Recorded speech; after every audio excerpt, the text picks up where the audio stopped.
নমস্কার, আমি মৌমিতা। আমার কবিতা পাঠ চ্যানেলে আমার সকল শ্রোতা বন্ধু এবং দর্শক বন্ধুকে আন্তরিক শুভকামনা জানিয়ে আজকের গল্প পাঠ শুরু করছি।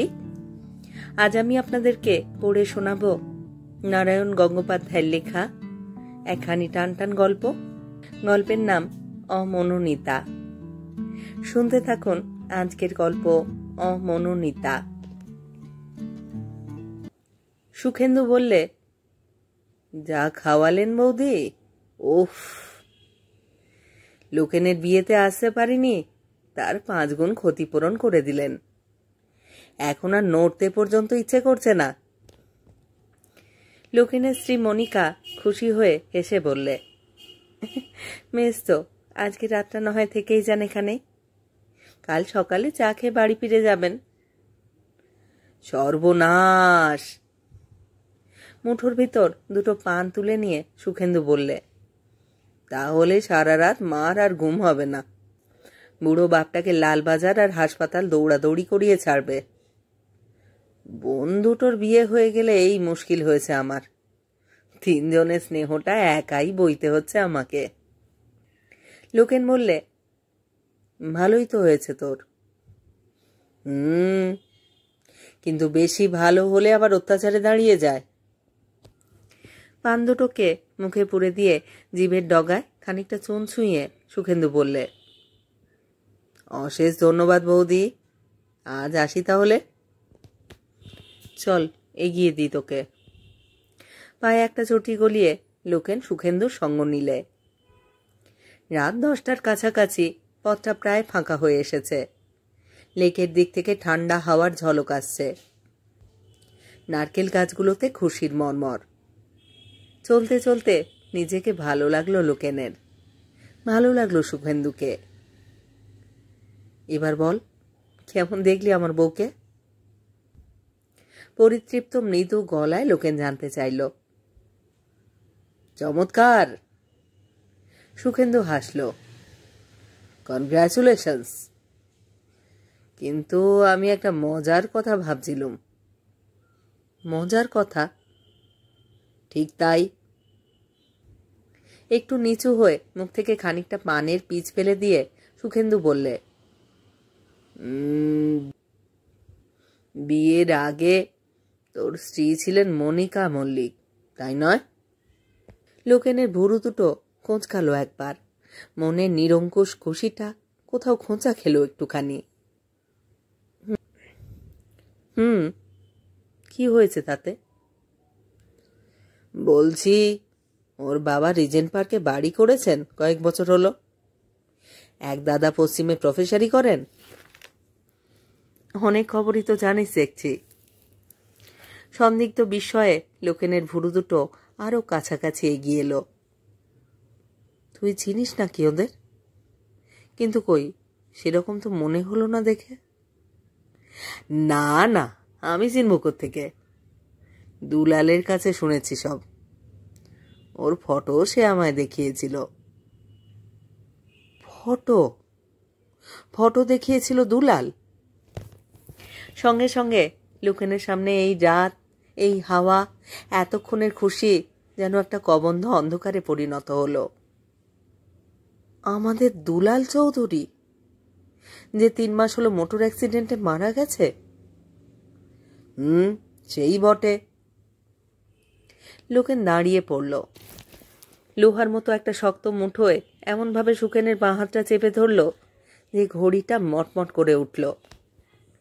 সেই কবন্ধ অন্ধকারের ভিতর থেকে চাপা মেঘের ডাকের মতন বেরিয়ে এলো লোকেনের স্বর। কি বলতে চাস সুখেন্দু? কি বলতে চাইছিস তুই? একবারের জন্য থমকে গেল সুখেন্দু। তারপর হেসে উঠল হা হা করে, গলা ছেড়ে দিয়ে।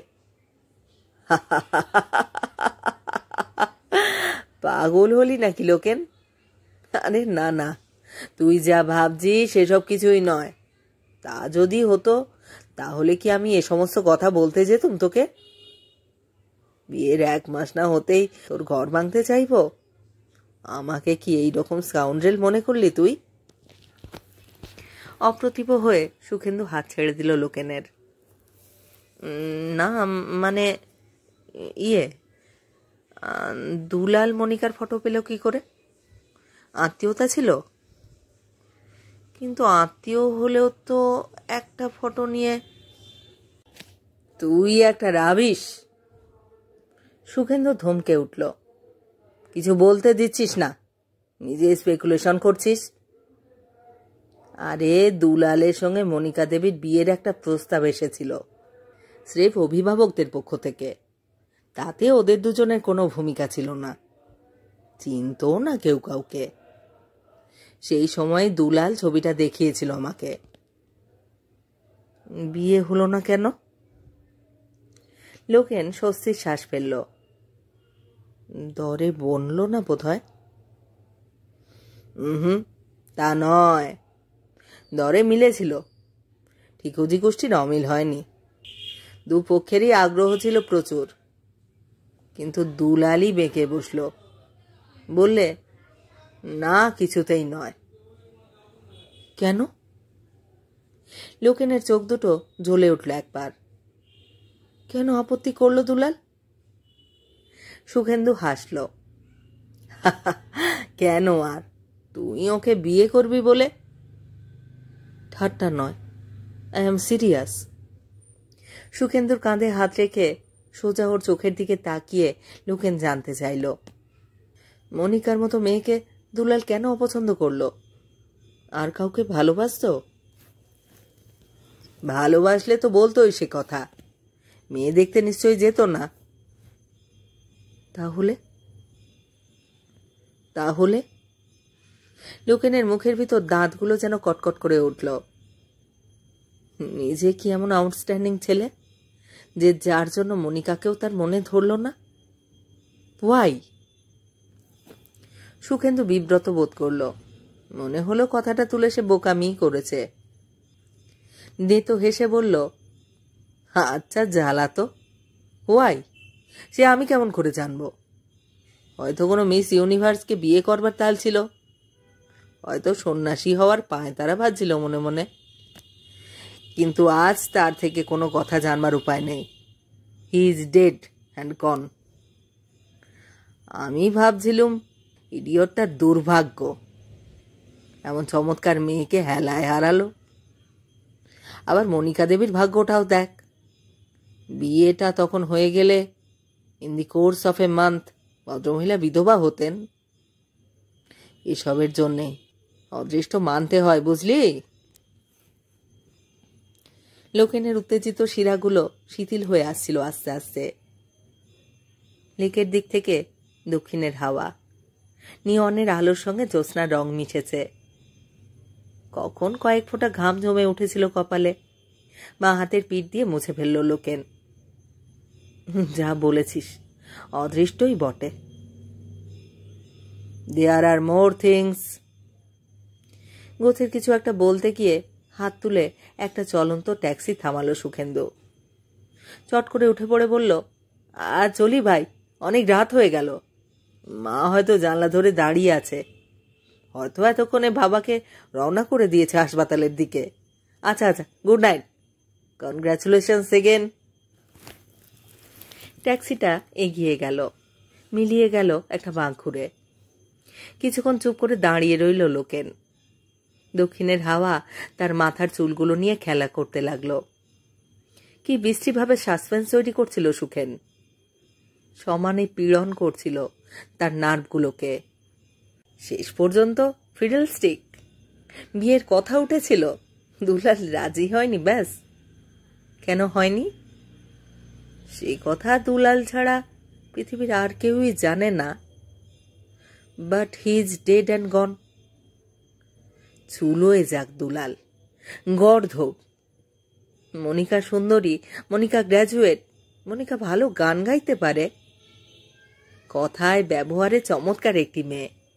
বাড়ি সবাই খুশি হয়েছে, বন্ধুরা অভিনন্দন জানিয়েছে। আর দুলাল কিনা, কি এমন অদ্বিতীয় পুরুষ ছিল দুলাল?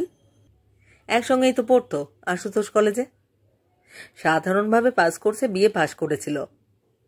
মামার সুপারিশে 1-3 টাকার একটা চাকরি জোগাড় করেছিল LIC-তে। গুণের মধ্যে বেশ লম্বা চওড়া ছিল চেহারা, আর ভালো ভলিবল খেলতে পারত। তাতেই নিজেকে সে এমন সুপারম্যান ঠাউরালো যে মনিকার মতো মেয়েকেও তার চোখে ধরল না। ট্র্যাশ, জাহান্নামে যাক দুলাল।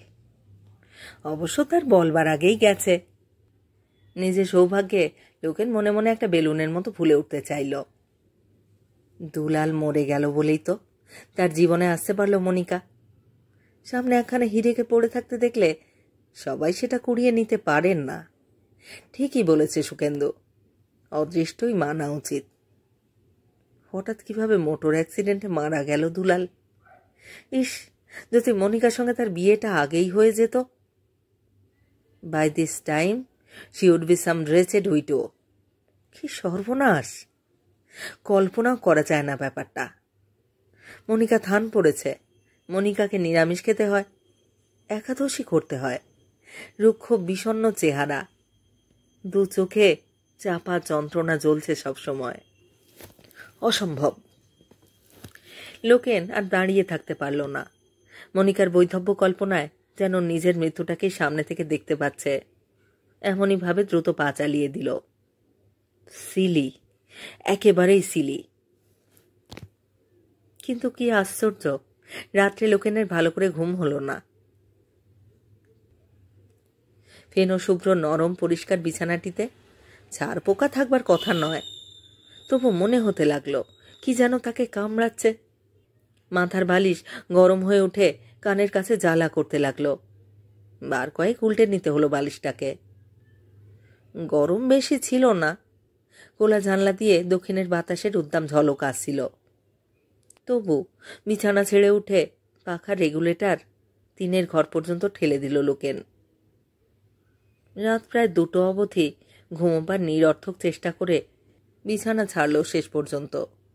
জল খেলো 1 গ্লাস। ইজি চেয়ারটাকে টেনে নিল জানলার ধারে। তারপর একটা সিগারেট ধরালো। চোখের পাতা খচখচ করছে, যেন কতগুলো বালির কণা জমে রয়েছে তাদের নিচে। জিভটা বিস্বাদ।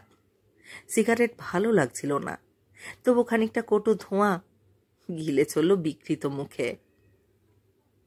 বিয়ে হয়েছে 2 মাসের কিছু বেশি হলো, কিন্তু মনিকা সম্বন্ধে আজ পর্যন্ত অভিযোগের একটি কারণ খুঁজে পায়নি লোকেন। একটিও নয়। কেবল রূপসী বিদুষী বলে নয়, স্নেহে সেবায় ভালোবাসায় একেবারে ভরে দিয়েছে লোকেনকে।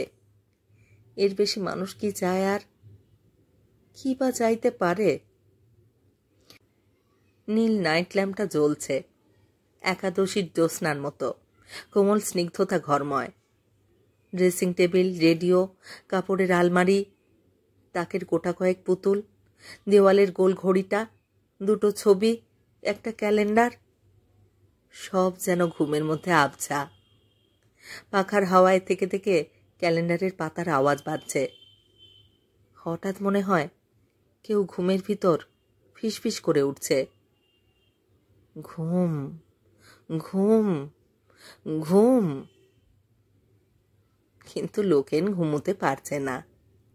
একবার বিছানার দিকে তাকিয়ে দেখল, মাথার উপর একখানা হাত রেখে কাত হয়ে ঘুমোচ্ছে মনিকা। হাতে সোনা চড়ি আর কপালের কাঁচপোকার টিপ ঝিকমিক করছে। নীল মলিন আলোয় মুখখানাকে ভারী বিবর্ণ আর ক্লান্ত দেখাচ্ছে, সুন্দর আর করুণ। তাকিয়ে দেখতে দেখতে মমতায় মন ভরে উঠল। আচ্ছা, দুলাল কেন পছন্দ করলো না এই মেয়েকে? একেবারে পরমা সুন্দরী হয়তো নয়, কিন্তু সাধারণ বাঙালির সংসারে হাজারেও এমন একটি মেয়ে পাওয়া যায় না।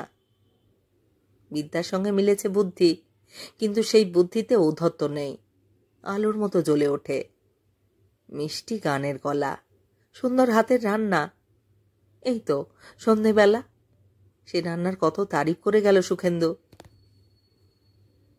একটা অপরূপ মাধুর্য দিয়ে এই 2টি মাস সে লোকেনকে একেবারে মগ্ন করে রেখেছে। তাহলে দুলাল একটা ইডিয়ট। মনিকার মতো মেয়ের সঙ্গে বিয়ে সম্বন্ধ এসেছিল, এই তার 14 পুরুষের ভাগ্য। কি এমন অসাধারণ পুরুষ ছিল সে! টেনে টুনে পাস করছে পাস, একটু আধটু টুকলি। হ্যাঁ, ভলিবল সে ভালোই খেলতো, কিন্তু ওই পর্যন্তই। কোনো সূক্ষ্ম হিউমার সহজে তার মাথায় ঢুকতো না। সকলের হাসি থামবার পর হঠাৎ চমকে দিয়ে হেসে উঠত বেয়াড়া মোটা গলায়। একটুতেই তাকে চটিয়ে দেওয়া যেত, আর চটলেই তোতলামি বেরোতে শুরু করতো তার মুখ দিয়ে। রেস্তোরাঁয় ঢুকলে গোটা চারেক কাটলেটের কমে তার পেট ভরত না। স্থূল, নিরেট, পেটুক দাস। হাতে সিগারেট নিভে গিয়েছিল, জানালা দিয়ে সেটা বাইরে ছুঁড়ে ফেলে দিল লোকেন। চোখের পাতা জ্বালা জ্বালা করছে, কয়েকটা ধুলোর কণা যেন বিঁধে আছে মনে হয়। শুকনো ঠোঁটে সিগারেটটা আঠার মতো আটকে গিয়েছিল। টেনে খুলতে গিয়ে পাতলা চামড়া বোধহয় ছিঁড়ে গেছে একটুখানি। চিনচিনে যন্ত্রণার সঙ্গে রক্তের নোনা আস্বাদ টের পেল লোকেন। দুলালের উপর একটা নিরর্থক অন্ধ ক্রোধ তার মনের মধ্যে জমে উঠতে লাগল। গোটা চারে কাটলেট একসঙ্গে খেত দুলাল, এবং কি কদর্যভাবেই খেত। সবটাই যেন ছিল আদিম। কলেজ জীবনে সেটা ভালো করে লক্ষ্য করেনি, কিন্তু এই বিনিদ্র বিস্বাদ রাত্রে সমস্তটাই অত্যন্ত প্রত্যক্ষ হয়ে উঠল, যেন অতিরিক্ত স্পষ্ট আর অর্থবহ হয়ে দেখা দিল লোকেনের কাছে। মাড়ির দুপাশে দুটো ক্যানাইন টিথের মতো দাঁত, তাই দিয়ে টেনে টেনে মাংস ছিঁড়ত কুকুরের মতো। যখন হাড় চিবুত তখন কড়কড় করে আওয়াজ উঠত। একটা জৈব আনন্দে ঘোলা ঘোলা হয়ে যেত ঘোলাটে চোখ। সিগারেট ধরত মুঠো পাকিয়ে, টান লাগাতো গাঁজার কুলকের মতো। প্রায় একটা রং জ্বলা নীলচে কোট পরে আসত। নৌকোর মতন একজোড়া বেঢপ শু পরে করিডোর কাঁপিয়ে চলাফেরা করত। সেই দুলাল চৌধুরী, তার সঙ্গে মনিকার বিয়ে। বিউটি অ্যান্ড দ্য বিস্ট আর কাকে বলে! আর কি স্পর্ধা! সেই দুলাল মনিকাকে পছন্দ করলো না? না, এতদিন লোকেনের কোনো রাগ ছিল না দুলালের ওপর। আরো 10 জন সাধারণ সহপাঠীর মতোই একটা আলগা বন্ধুত্ব, একটু ইয়ার্কি, সামান্য সহানুভূতির সম্পর্ক। কিন্তু আজ রাত্রে অনিদ্রার জ্বালা ধরা চোখে মাথার ভিতর ক্রমশ জমাট হয়ে ওঠা একরাশ পাষাণ ভার অনুভব করতে করতে আর চামড়া ছেড়ে যাওয়া ঠোঁটের এক একটা যন্ত্রণার ঝিলিকে তার দুলালকে যেমন বিভৎস তেমনি বর্বর মনে হতে লাগল। কোনো অসম্ভব উপায়ে দুলাল এই মুহূর্তে সামনে এসে দাঁড়ালে লোকেন তার কোটের কলার চেপে ধরত, জিজ্ঞাসা করত। কিন্তু কোনো কিছু জিজ্ঞাসা করার উপায় রাখেনি দুলাল। গ্র্যান্ড ট্যাঙ্ক রোডে বোঝাই পাটের লরির সঙ্গে গাড়িটার ধাক্কা লেগেছিল। লোকেন শুনেছিল। স্টিয়ারিংয়ের চাপে বুকের পাঁজরা ভেঙে বিঁধে গিয়েছিল হৃৎপিণ্ডের মধ্যে। একটা হাত প্রায় খসে গিয়েছিল কান থেকে, টুকরো টুকরো হয়ে গিয়েছিল পায়ের হাড়। ইট ওয়াজ এ হরিবল কেস। যেমন ইডিয়েট ছিল তেমনই ইডিয়েটের মতোই মরেছে। পরিতৃপ্তভাবে এই কথাটাই ভাবতে গিয়ে লোকেন লজ্জা পেল। না, এমন করে ভাবাটা ঠিক হচ্ছে না। দুলালের জন্যে তার সহানুভূতি বোধ করা উচিত। মাত্র 24 বছর বয়সে মোটর অ্যাক্সিডেন্টে সে মারা গেল। তার মা বাপ ভাই বোন কত আশা করেছিল তার উপর। দুলাল বেঁচে থাকলে তাদের লাভ ছিল, কিন্তু লোকেনের কোনো ক্ষতি ছিল না। কেবল যদি মনিকার ব্যাপারটা রাবিশ। আবার বড় করে একটা হাই তুলল লোকেন। একাদশীর নরম জ্যোৎস্নার মতন নীলম আলোয় দেখতে পেল ঘড়ির কাঁটা 2:45 কাছাকাছি। উফ, এসব আবল তাবল ভেবে সারাটা রাত সে জেগেই কাটিয়ে দিলে নাকি? কপাল দপদপ করছে। ঘাড়ির উপর একটা প্রচণ্ড ভারের চাপে মাথাটা ঝুলে পড়তে চাইছে। চোখের পাতায় এবার বালির কণা নয়, কাঁটা বিচ্ছে খচখচ করে। এ কি পাগলামি করছে লোকেন? কোনো মানে হয় এর? টলতে টলতে এগিয়ে গেল বিছানায়। শরীরটাকে ছেড়ে দিলে। মনিকা ঘুমের ঘোরে কাছে সরে এলো। লোকেনের আকর্ষণে তার বুকের মধ্যে জড়িয়ে গেল। মনিকার চুলের মৃদু গন্ধের নেশায় কখন লোকেনের চেতনা আচ্ছন্ন হলো। দুলালের দুঃস্বপ্নটা একাদশীর জ্যোৎস্নার মতো কোমল আলোটির ভেতরে গলে গেল নিশ্চিহ্ন হয়ে। এই, কত ঘুমবে আর? 8:30 বাজলো যে। লোকেন চোখ মেলল। মাথায় মনিকার আঙুলের স্নিগ্ধ ছোঁয়া। 8:30? লোকেন হাই তুলল। কাল রাত্রে ইনসমনিয়া হবেই তো ইনসমনিয়া। কাল যখন বসে বসে সুখেন্দুবাবুর সঙ্গে অত সিগারেট খেয়েছ তখনই বুঝেছি। কেন অনর্থক অমন করে একরাশ ধোঁয়া গেল বলো দেখি? সুখেন্দু? মাথার ভেতরে ছোঁচ বিঁধল যেন। আবার মনে পড়ে গেছে সেই দুলাল চৌধুরী। মনিকার মুখে কোথাও কি কোনো ত্রুটি আছে? নাকটা কি বড্ড বেশি চাপা? আরো একটু টিকালো হলে ভালো হতো। চোখের তারা কি তেমন কালো নয়? একটু কটার দিকেই। মনিকা কি আর একটু মোটা হলে? এই, কি দেখছো অমন করে আমার দিকে? দারুণ লজ্জায় উঠে বসলো লোকেন। রবারের চটিটা পায়ে গলিয়ে কলঘরের দিকে এগিয়ে যেতে যেতে বললে, শিখির চা দাও, আমি মুখ ধুয়ে আসছি।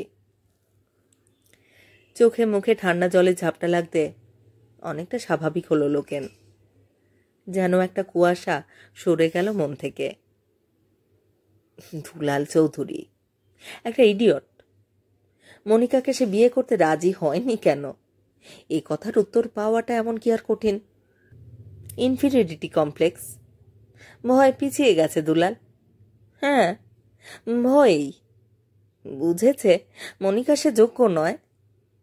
যে দুলাল অমন বিশ্রী জান্তবভাবে কাটলেট খায়, চোটে গেলেই যা তোতলামো বেরিয়ে আসে, প্রকাণ্ড পায়ে বেঢবা এক জুতো পরে হাতির মতন হাঁটে, তার সাধ্য কি মনিকাকে বিয়ে করতে সাহস পায়?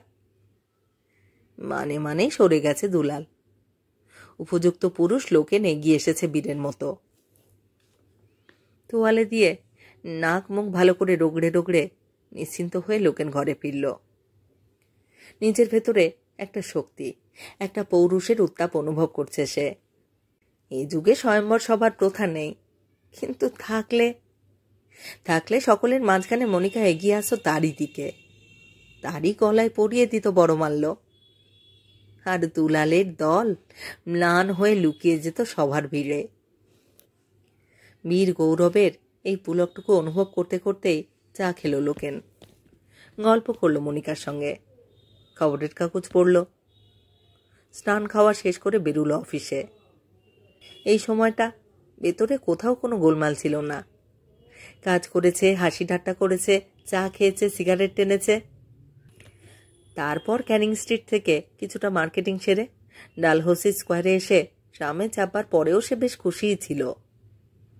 কিন্তু ট্রাম যখন এসপ্ল্যানেড ছাড়িয়ে ময়দানের পাশ ধরে দক্ষিণমুখো ছুটতে লাগলো, যখন রোদ ডুবে গিয়ে শান্ত ছায়া নামতে লাগলো চারিদিকে, যখন গাছগুলোতে ঘরে ফেরা কাকের দল চেঁচামেচি শুরু করে দিল, তখন একেবারে সামনের সিটে পশ্চিমের জানালার ধারে বসেও লোকেন অস্বস্তিতে পীড়িত হয়ে উঠল। কথাটা ঠিক একেবারেই যে মনে এলো তা নয়। পাশের মাঠে একটু একটু করে ছায়া নামার মতো, প্রথমে খানিকটা ধোঁয়ার মতো কি যেন কোথায় দেখা দিল। যেন একটা ভুলে যাওয়া কথাকে মনে করবার চেষ্টায় একবার ভুরু কোঁচকালো লোকেন। তারপর নিচের গদিটার যেন একটা স্প্রিং উঠে পড়েছে, এমনই অনুভূতি হলো। তারও পরে ক্লান্ত মস্তিষ্কের মধ্যে সেই ধোঁয়াটা কালো মেঘ হয়ে ঘনিয়ে এলো। আর রক্তে বিদ্যুতের মতো চমকে উঠল দুলাল চৌধুরী।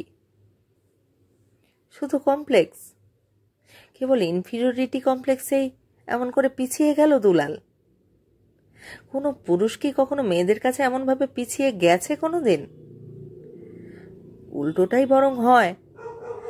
বরং কি আশ্চর্য! একটা নিঃশব্দ স্বগতোক্তি করল লোকেন। মাথা খারাপ হচ্ছে নাকি তার? শরীরে একটা ঝাঁকুনি দিলে ফিরে তাকালো পাশের ভদ্রলোকের দিকে। তার হাতে ভাঁজ করা একখানা খবরের কাগজ। কাগজটা একটু দেখবো মশাই? নিশ্চয় নিশ্চয়, নিন না, নিন। হাতে হাতে ময়লা হওয়া ভাঁজ পড়ে যাওয়া কাগজ। খবরগুলো সকালেই লোকেনের পড়া হয়ে গেছে, তবু এলোমেলোভাবে পেছন থেকে উল্টে চলল। আসামের সংবাদ, খেলার খবর, Belgian Congo, canal water dispute, law court reports, সিনেমার পাতা, আকাশবাণীর প্রোগ্রাম, ওয়ান্টেড ম্যাট্রিমোনিয়াল। ম্যাট্রিমোনিয়াল, পাত্রী চাই, এবং আবার সেই ভাবনা, ঘুরে ফিরে ঠিক এক জায়গাতেই পৌঁছনো। আশ্চর্য! লোকেনের কপালের দুপাশের শিরাগুলো কাঁপতে লাগলো। এ কি ব্যাধি পেয়ে বসেছে তাকে? সুখেন্দুটা একটা রাস্কেল, এক পেট গিলে শেষকালে এমন একটা নিমক হারামি। এই কথাগুলো কেন বলতে গেল ওকে? কি দরকার ছিল? কিছুই নয়, হয়তো নেহাতি খেয়াল। মেয়েটিকে তোমাদের সকলের পছন্দ হয়েছে? হতে পারে, কিন্তু আমার ভালো লাগছে না, আমার মনে ধরছে না কিছুতেই। কেন জানি না, জবাব দিতে পারবো না। এমনি ভালো লাগা না লাগা আমার নিজের ইচ্ছের উপরেই নির্ভর করে, সেজন্য কারোর কাছে কোনো কৈফিয়ত দিতে আমি ন্যায়ত বাধ্য নই, ব্যাস। দুলালের খানিকটা কল্পিত সংলাপ মনে মনে আওড়ালো লোকেন। মানুষ তো সংসারে এমন অনেক কাজই প্রত্যেকদিন করে চলেছে যার কোনো যুক্তি নেই, কোনো লজিক দিয়ে যাকে বোঝানো যায় না। পৃথিবী বিখ্যাত নোবেল প্রাইজ পাওয়া এমন উপন্যাসও তো আছে যা পড়ে লোকেনের একেবারেই ভালো লাগেনি। কেন লাগেনি সে কথার উত্তর লোকেন জানে না। কোনো অবচেতনার অন্ধকারে হয়তো সে রহস্য লুকিয়ে আছে। কিন্তু ব্যাপারটা হলো দুলালকে নিয়ে।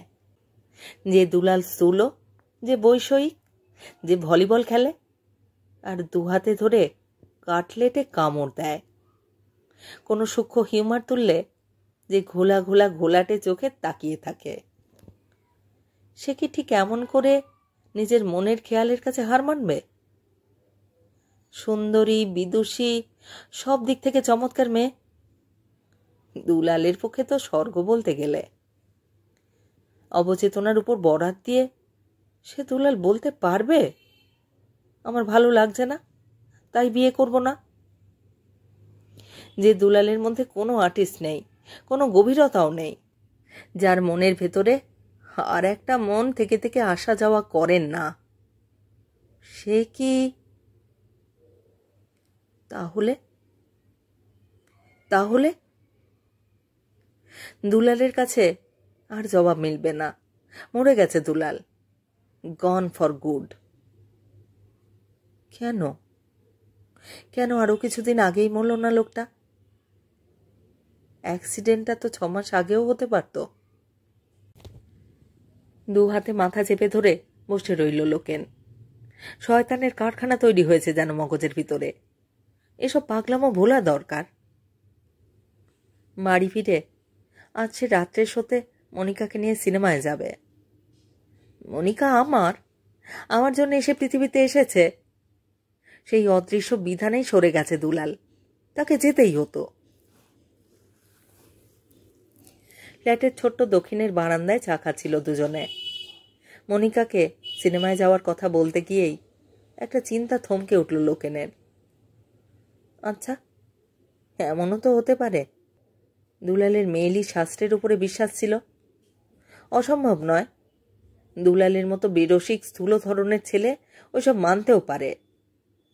মনিকার কপাল কি একটু বেশি উঁচু, যাকে উটকপালি বলে, কিংবা চিরুন চিরুন দাঁত, যা নাকি অতি অলক্ষণের নমুনা?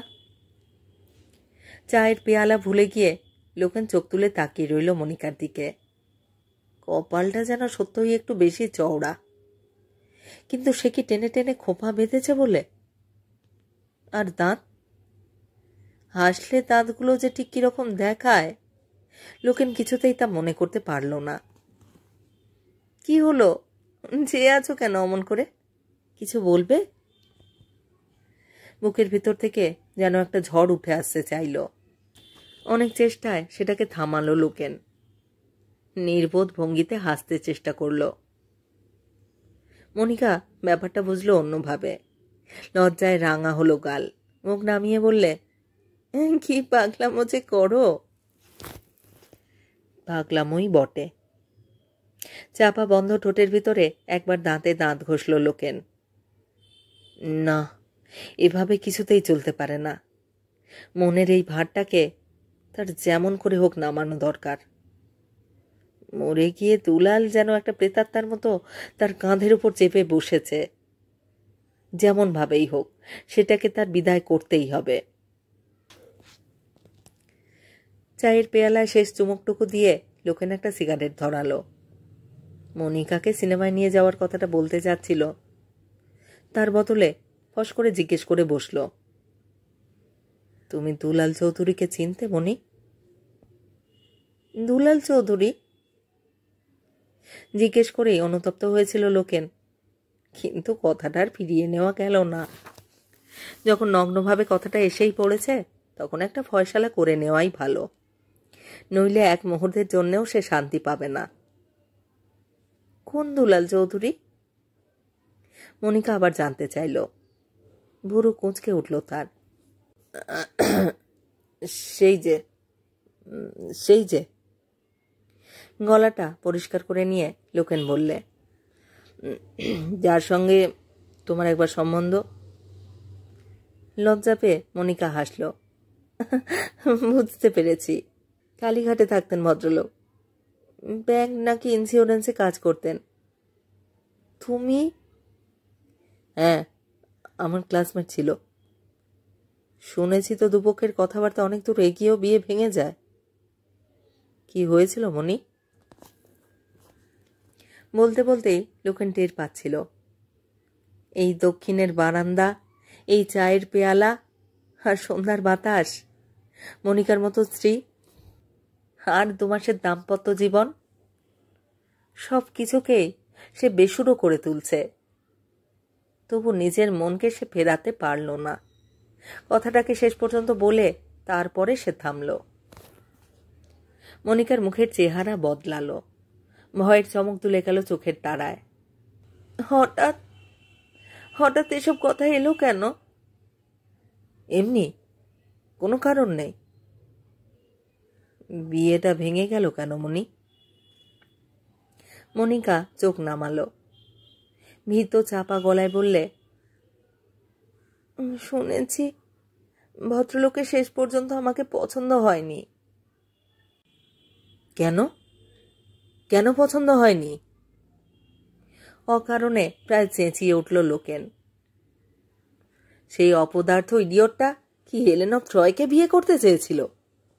ভেবেছিল স্বর্গ থেকে মেনকা, রম্ভা, তিলোত্তমা নেমে আসবেন ওর জন্যে? তোমাকেও এত বড় অপমান করতে কেমন করে সাহস পেল তাই ভাবছি। আরও আশ্চর্য হলো মনিকা। আরও একরাশ গভীর ভয় এসে জড়ো হলো চোখের তারায়। এতদিন পরে তা নিয়ে রাগ করছো কেন তুমি? এই অপমান বাঙালি মেয়েকে তো সইতেই হয়। আমিও তো এমন অসাধারণ কিছু নই। তোমার আমাকে পছন্দ হয়েছে বলেই কি? বিনয় করো না মনি, তুমি সত্যি অসাধারণ। রাস্কেল দুলাল তোমার পায়ের ধুলোর যোগ্যও নয়।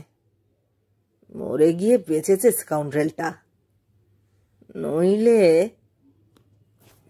মনিকা বাধা দিয়ে বললে, মারা গেছেন দুলালবাবু? হ্যাঁ, একটা মোটর অ্যাক্সিডেন্টে। বেঁচে থাকলে আমি গিয়ে ওর 2টো দাঁত উড়িয়ে দিয়ে আসতাম। মরা মানুষের সঙ্গে ঝগড়া করছো? পাগল হলে নাকি তুমি? মনিকা চেয়ার থেকে উঠে এলো। লোকেনের চেয়ারের পিছনে এসে দাঁড়িয়ে 2 হাতে ওর মাথাটা বুকের মধ্যে টেনে নিয়ে বললে, আমি বুঝেছি কাল রাত্রে ভালো করে ঘুম হয়নি তোমার, তাই তোমার নার্ভগুলো ইরিটেটেড হয়ে আছে। আর তাড়াতাড়ি খাইয়ে আমি তোমাকে ঘুম পাড়িয়ে দেব, কেমন? লোকেন চোখ বুজে রইল। মনিকার বিশ্বস্ত বুকের নরম আশ্রয়ের ভিতরে সমস্ত ভুলে নিশ্চিন্ত হতে চাইল সে। ভাবতে চেষ্টা করল, দুলাল চৌধুরী বলে কেউ নেই, কেউ কোনো দিন ছিল না। কিন্তু আবার একটা দুঃস্বপ্নের রাত, আবার ইনসমনিয়া। ঘুম আসছে না, ঘুম আসবেন না। সেই ইজি চেয়ারটায় নীল বাল্বের নরম জ্যোৎস্নায় সিগারেট ধরাতে গিয়ে তার গোড়াটা চিবিয়ে ফেলল লোকেন। কাঁচা তামাকের কটুর স্বাদে ভরে উঠল মুখটা। উঠে দাঁড়ালো লোকেন, ধীরে ধীরে বিছানার পাশে এসে দাঁড়ালো। তাকালো মনিকার মুখের দিকে, সুন্দর, সরল, বিশ্বস্ত। ঘরের নীলচে আলোয় করুণ ক্লান্ত ঘুমের মধ্যে এলিয়ে আছে। কোনো কথা বোঝবার উপায় নেই। মুখের নরম রেখাগুলি থেকে কোনো সংকেত লিপির পাঠোদ্ধার করা যায় না। কেন পিছিয়ে গেল দুলাল? মনিকার জীবনের কোনো ভয়ঙ্কর গোপন ইতিহাস কি জানতে পেরেছিল সে? যে ইতিহাস মনিকা কোনো দিনই বলবে না, যে ইতিহাস একমাত্র দুলাল ছাড়া আর কেউ জানত না। দুলালের মৃত্যুর সঙ্গে সঙ্গে যা চিরদিনের মতো চাপা পড়ে গেছে। হাত দুটো একটা আদিম ইচ্ছার তাড়নায় নিষ্পিস করে উঠল। ঝড়ের মতো ঝাঁকুনি দিয়ে মনিকাকে জাগিয়ে তুলে চিৎকার করে প্রশ্ন করতে ইচ্ছে করল, বলো বলো, দুলাল যা জানতো সব আমাকে বলো, নইলে নইলে। কিন্তু কিছুই বলতে পারল না লোকেন। টলতে টলতে আবার নিজের চেয়ারটায় ফিরে এলো আর অনুভব করতে লাগলো একটা দুরারোগ্য নিষ্ঠুর ব্যাধির কীট তার হৃৎপিণ্ডে বাসা বেঁধেছে। এরপর থেকে দিনের পর দিন সেই বীজাণুরা তাকে তিলে তিলে খেয়ে চলবে। সে আর বাঁচতে পারবে না, আর তার পরিত্রাণ নেই। ঘরের গোল ঘড়িটায় 2টো বাজল। কপালের রোমকূপগুলো দিয়ে ঘামের ফোঁটা গড়িয়ে আসতে লাগলো রক্তবিন্দুর মতো। মনিকার নিঃশ্বাসের শব্দে মনে হতে লাগলো ঘরের ভিতরে কোথায় একটা লুকোনোর সাপ এক টানা ফুঁসে চলেছে, কিন্তু সেটাকে দেখতে পাওয়ার কোনো উপায় নেই। শেষ হলো নারায়ণ গঙ্গোপাধ্যায়ের লেখা গল্প অমনোনীতা।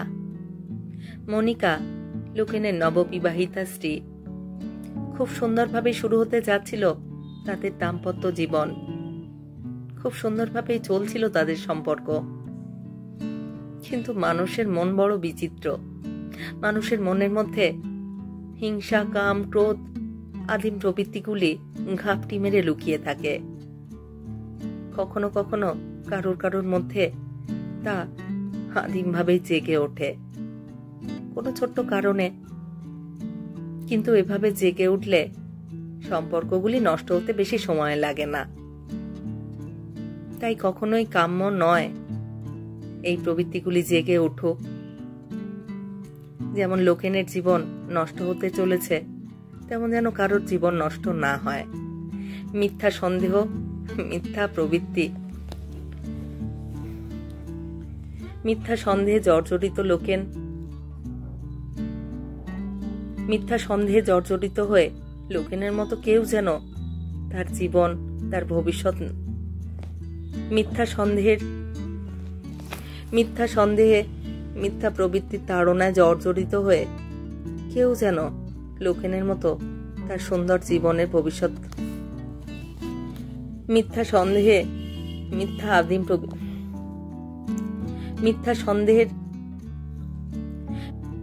মিথ্যা সন্দেহের তাড়নায় তাড়িত হয়ে লোকেনের মতো কেউ যেন তার সুন্দর ভবিষ্যতের স্বপ্নকে ব্যর্থ না করে, জীবন নষ্ট না করে।